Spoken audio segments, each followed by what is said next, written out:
I residenti sia di Treviso che di Carbonera avranno modo di spostarsi facilmente in maniera molto più sartoriale, collegare anche quartieri e frazioni e avere magari dei collegamenti anche nei confronti di alcuni siti di interesse, così come l'ospedale Maggiore, che prima invece non erano collegati direttamente. Prenotare il proprio viaggio da 7 giorni fino a 30 minuti prima della partenza è il servizio Mom Plus, che sarà attivo dal 12 maggio in fase di sperimentazione fino a fine anno.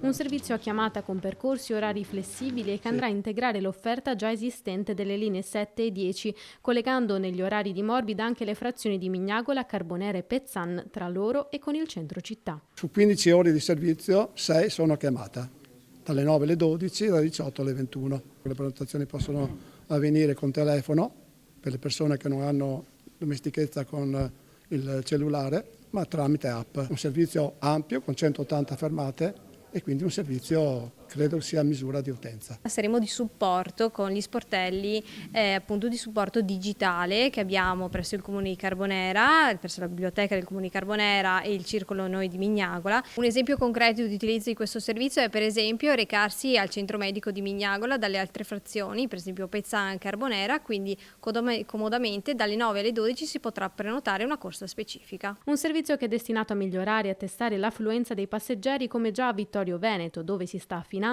e a Villorba, dove si è visto il raddoppio dell'afflusso di persone che fanno utilizzo dei mezzi pubblici. Una rivoluzione culturale e di approccio al trasporto pubblico che noi auspichiamo, ne siamo convinti, possa avere un grande successo, così da far sì che vi sia maggior servizio per i cittadini, maggiore efficienza nel trasporto pubblico, efficientamento delle corse e anche minor traffico veicolare.